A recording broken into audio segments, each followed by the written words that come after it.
Hello and welcome everyone to Purity Realm podcast. And today we have Shweta, a healer, a reader, and a oracle cards creator, and so much more. And today we are going to get to know her in depth. So welcome Shweta. Thank you so much for having me here. So happy to have you here. So let's get Thank to you. know you today. First Okay. of all, you tell us how you got into spirituality. Yeah. It's such a long journey, as in it started about 11 years ago.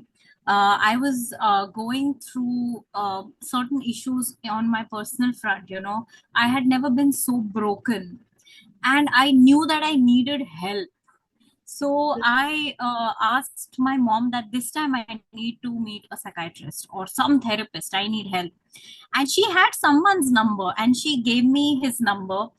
And I went to him and he did hypnotherapy on me. Okay. And I thought that psychiatrists do hypnotherapy. Only later I realized that he's not a psychiatrist, he's a hypnotherapist. And the way those sessions healed me and helped me, and it's through those sessions that I started receiving information on my soul's calling, my soul's purpose, that I'm meant to do this work.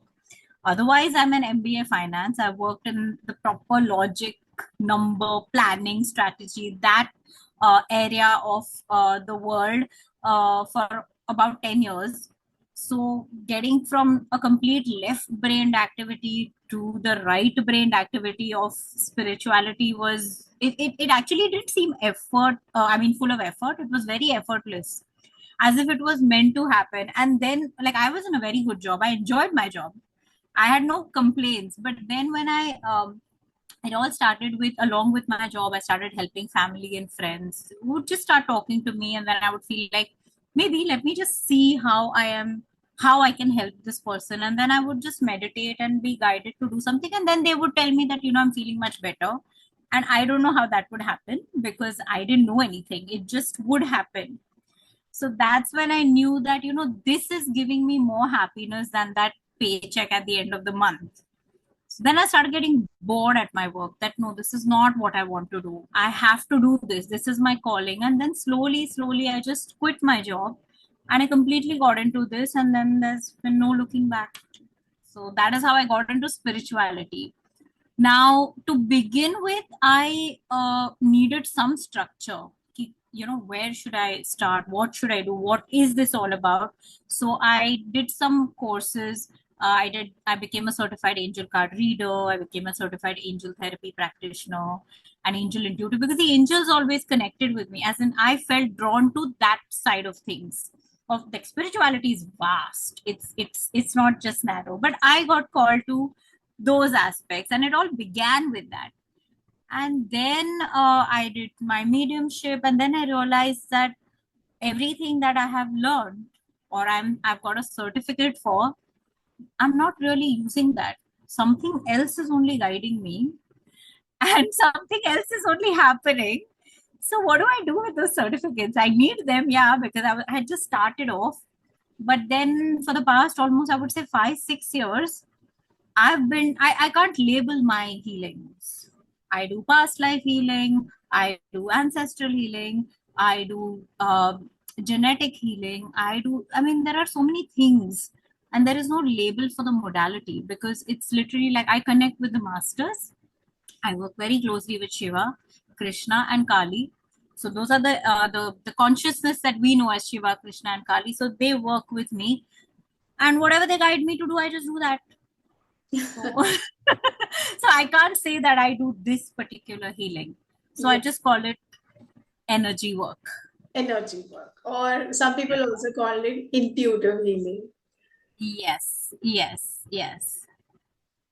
So, anything? So, were you scared, or when your gifts opened, was there any kind of Very, hesitation or very. uh, okay? Because we live in a world where we are so used to physically seeing, touching things, and then we believe it to be real. Now, here I had no proof of what I was doing. and I was just receiving guidance, and people were actually recipients of that guidance. And I always had that fear initially. I don't anymore.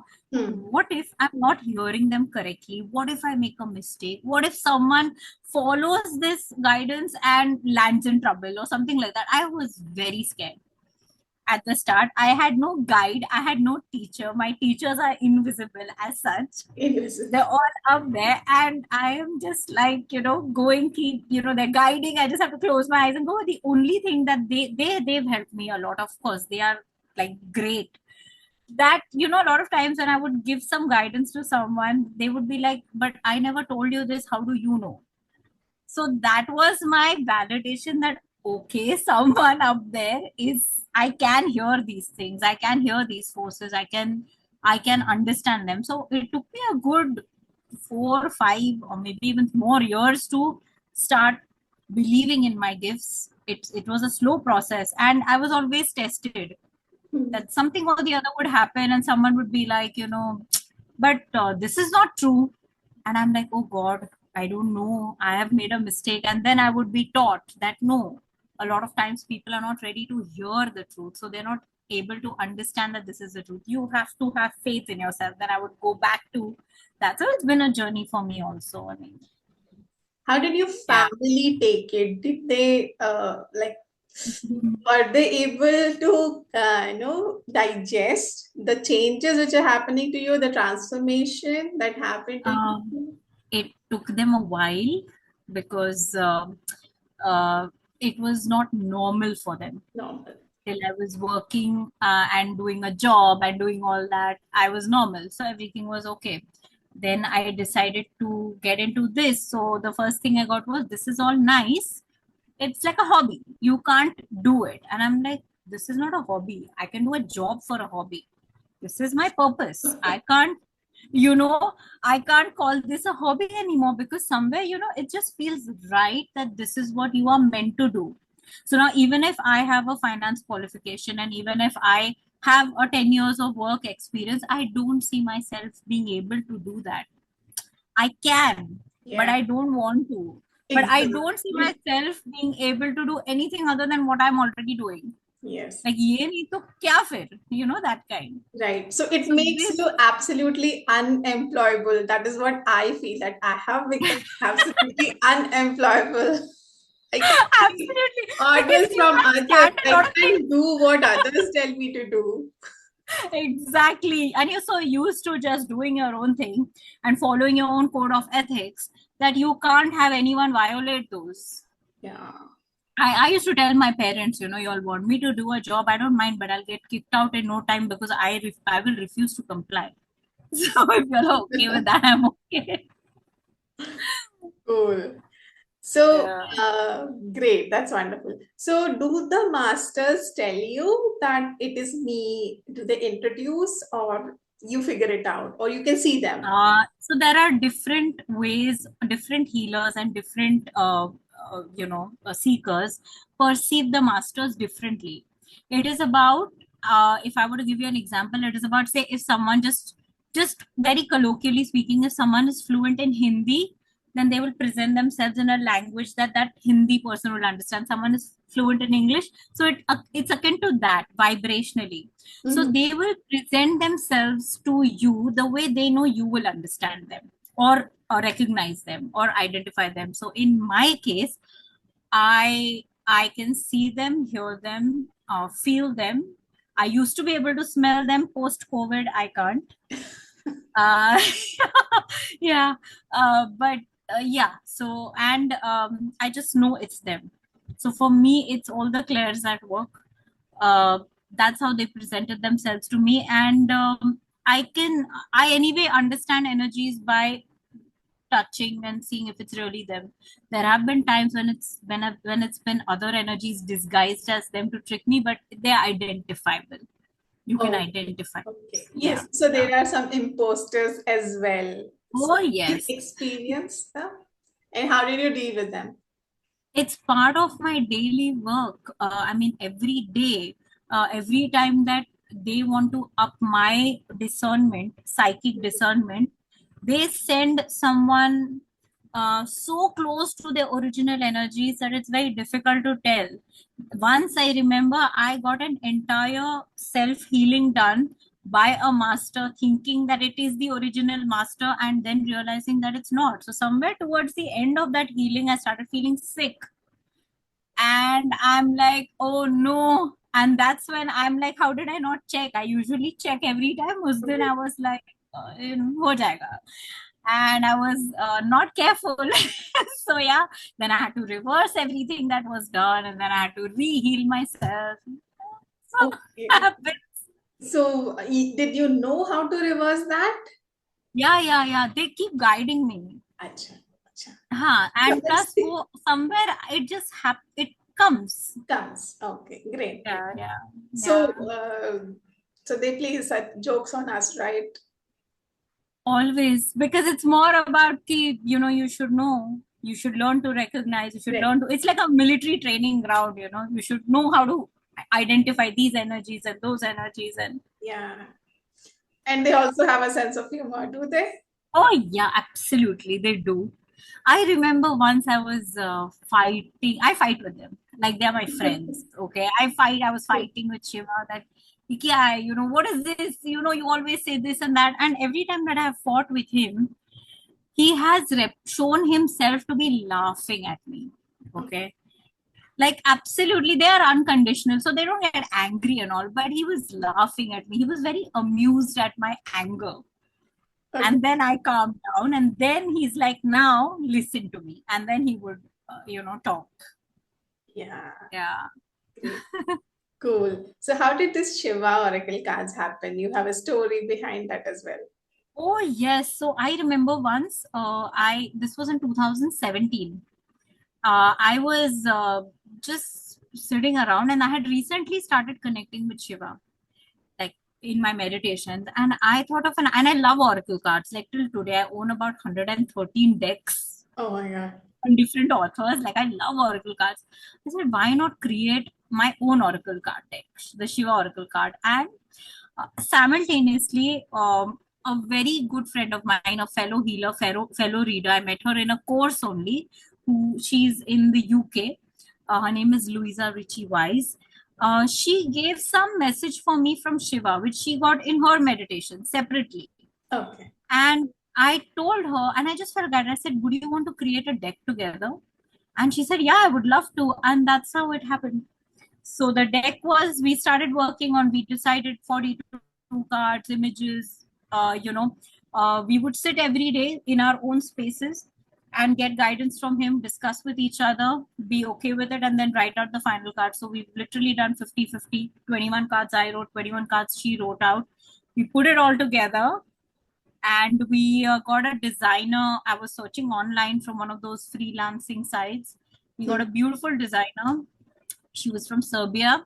She got the idea, she completely put it out there, and then I got the size of the cards and everything, and then I realized that the cards are too big. Mhm. Okay. And these are not the normal Oracle card size, they're bigger. Yeah. And now the artwork is done and everything is done, and we went for the printing thing, and the printing guy, the company says these are too big, ye bahut bade hai. Mhm. इनको आप, you'll have to get it down to a normal size. And then I told Louisa, now what to do? And so she's like, let's ask him. And then when we asked him, he said, no, my energies will go out in this size. I am not going to allow you to reduce the size. So then we had to spend more to get a special cutting machine and all of that for the printer, so that our decks could be put out in this size. So yeah, that's how it happened. So we got a lot of complaints, literally, where people say, oh, it's very difficult to shuffle and they're So, too large, and we are like, what can we do now? Orders have come from up there. We can't do anything. as per Yeah. his guidelines. Totally, the artwork and everything, like when we were deciding whether we want that an outline style or a paintbrush style, what do we want, everything was coming from there, that I want this, these are the messages, these should be the energies of every image, these should be the images, everything. So we were constantly tuned into him, and whatever he was saying we were doing. And then after this size was so big, He is like, you can't reduce the size. However, we are going to be soon making some changes to the cards, because we both have evolved. It's been 8 years. We Mm-hmm. both have evolved. We both have shifted. We both have changed. And so we thought that with that, we've received new guidance. So we want to make some additions to the Shiva Oracle cards deck, bring out a second edition. So in that, we may reduce the size, but he's not allowing us more than like quarter of an inch. So, so we'll see. Oh, I don't so know. wonderful. So the boss is the boss. Yeah, he is the boss. Okay, And there have been times, in fact, this is a hilarious story, I have to tell you. please. When we got the first lot printed, okay, it was in the print at the printers. Abhi aaya nahi tha. And I had the sample with me. So I was doing some readings for myself. And the card that he gave was reconsider. No, not now. And I thought that we should not be getting the cards printed now. Mm-hmm. And I told Louisa, Louisa is like, let's see, I don't know, because we were so excited and we just wanted, ki, nahi, now we want to launch our deck. And we got all those 200, 250 decks printed. And we see that there's a printing mistake on the top of the box, spelling mistake. And we were like, oh God, no wonder he was saying, don't, not now, not now. And that is what it was. And then we had to we couldn't get them reprinted. It would be too expensive. Then we had to very make some adjustments and get the correct top stuck up again. And we were both very unhappy that this is not nice, we don't want all these things. And so yeah, that is one major example of you should listen to him. So you had to get them all reprinted, and all that money was I had to get wasted. it all the top of the box. We had to get those sheets reprinted and restock, and Oh, it was so that was insane. one Just of for the. the first lot. That lot is over, and we are almost at the end of the second lot now. Oh, So the second lot, we were sure that we made sure everything was proper. But yeah. So yeah, that has happened. So after that, we decided no matter how bad we want something, never ignore him. cool. So currently we are in the times of the divine feminine rising. Right. So do you also Right. connect to that aspect, the divine feminine aspect? Yes, yes, absolutely. In fact, if I go through all my cycles of incarnations till now, whatever I have been aware of, whatever I have visited, accepting the femininity, irrespective of your physical gender, has been a major, major lesson and pattern for me personally, also. I've only just managed to finally understand it and trying to implement it, but it is super important. We are in, you are right, we are in the cycle of the divine feminine rising. It started with that, then there was the collapse of the feminine, then there was the rise of the masculine. Now again we are back uh, to the rise of the feminine, but ideally we will reach a balance of masculine and feminine both. Yes. Yeah, that is important. But yes, the divine feminine, because now from getting all ego driven, we are moving more towards spirit, that is feminine. That is fine. That is calling for gentleness, that is calling for you to trust the subtleties of what lies beneath, what you can't see. Go beyond that, because that is actually the driving force, the creation force. You're right. Right. That is important. Yes, it is rising. So Kali, like you connect to Kali. So that Yeah, yeah. is. So, can you tell me one of some of your bizarre experiences in this journey of so many years? Like some, like out of Hmm. every experience will be bizarre, but like something which like um, you also so can't believe. It's difficult for even you to like comprehend that. How did that happen? Is there anything like that? lots of things like that. See, because what happens is at every stage in my journey, I was in that phase of awe.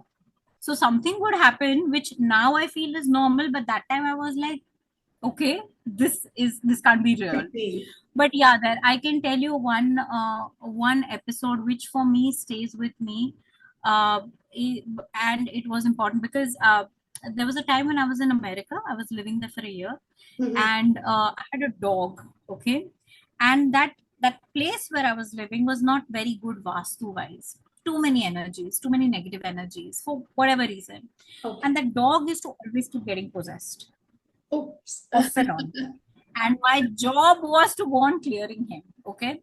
And I could tell because his eyes would change. I could tell the shift in his energy instantly. And once I remember I was in the backyard and I had my black tourmaline in my hand.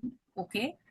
And he was playing around and he was a big dog. So he came charging at me from far. Like his eyes were red. I have seen that. We see that only in movies, but I saw that firsthand. His eyes were red. He was charging at me, and I knew that if he jumps on me, I'm gone. He's going to bite me bad. Pet dog. Okay. And I stood there with my black tourmaline and I just screamed, Archangel Michael, save me. And this guy just stopped and Oh, something just left him oh, and he just was normal and then he was playing around with me and that I will never forget wow. because that time I had only just begun this journey. I had no clue about the nuances of it. It was very very new. Essay miracles I have experienced a lot, like all the courses that I have done, my spiritual courses. Mhm. Okay, they were all very expensive because I've done them online from American teachers. They're very expensive. But somehow I used to manage to catch an 80% discount, 90% discount, 50%. Always, all my courses I've done them at a discount, at a sale. Wonderful. So those were very miraculous. Like when I would have angels sitting next to me and telling me that you will be doing this. And I'm like, it's too expensive. And they're like, just watch. And literally, there would be a flash sale. Yeah. So Just for you to get in there. yeah, literally. So that's how I began my journey. So, but this episode where I was literally saved is by far my. Wow. I'll never forget it. Yeah, Yeah. yeah, So you did the right thing. Your presence of mind. You called upon. yeah, yeah, yeah. Wonderful. So now we are the spiritual masters, healers, readers, and the so-called woo-woo people. Uh, and now we have to and now we have to venture, put ourselves out there, show that this is all I do, and also make a living out of it, turning into Yeah, entrepreneurs. So, yeah. how has been your that part of the journey like?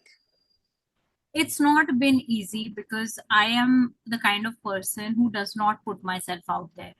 So till date, in 10 years of doing this work, I have never marketed myself. It's like once in a year I remember or I am reminded that at least make people aware that you exist. So then, Soulwater Spirituality is my healing practice. So I would just send out a, a reel on what Soulwaters does. The decks I promote more often because it's a product. Yeah. It's a product. It is easier to promote, but I don't promote my services. I still don't do that because most of my clients, in fact, all of my clients are through word of mouth. And I think that is a better uh, you know thing for me because I believe that whoever is meant to heal through me or benefit through me, only they will come to me and they will come to me when they need to. So I don't really put in the effort to market myself or put myself out there. I know I need to some extent. So in that effort, I started a YouTube channel. Okay, let me at least put myself a little out there At least help because my people job. find you, those who could be Yeah, in need of your services. yeah. I go by that. I don't advertise myself. I don't put out testimonials. It's there on my website. In fact, even on my website, I did not have testimonials earlier. But in the middle, I had collaborated with someone, and they wanted to make a joint website. This was 4 5 years ago. Joint website. So they had asked me to get some testimonials. So I got them that time, and those are only there. I've not asked for any more testimonials. It's just not my thing, because honestly, the way I operate, and I've always operated, and I tell people this that, when there is a patient who has to undergo a surgery, so there is a patient and there is a surgeon, and there are surgical knives which the surgeon uses. Hmm. I'm that knife. He's the surgeon, and the client is the patient. Now, the knife can't decide, that I am this and I am that because I'm not. Oh, that's a It's really them. great analogy. Yeah, I always believe in that, because there have been times when, healings have not worked for people, Mm. and they have come back and they have been like, oh, you said this and that, and then I have asked Shiva that, what is this, so he says, see, when they give you credit, who do you give the credit to? I said, you. So Mm. then he said, then put the blame also on us. I said, but I have to deal with it physically. Give me answers. So Yeah. slowly, I have learned to overcome my insecurities and self doubt. When Okay. I was in self doubt, I used to attract these interactions from clients. Once I worked on that, I don't attract those anymore. I know how it works. So it's been a journey, like you're constantly working on yourself, and that's how you're able to help others. Wow. Wow. Yeah. Wonderful. So insightful and such a beautiful lesson. Yeah. Sometimes we get into that, no, get stuck into the doer shape that I am the doer. No, you're not the doer. Yeah. You are a vessel.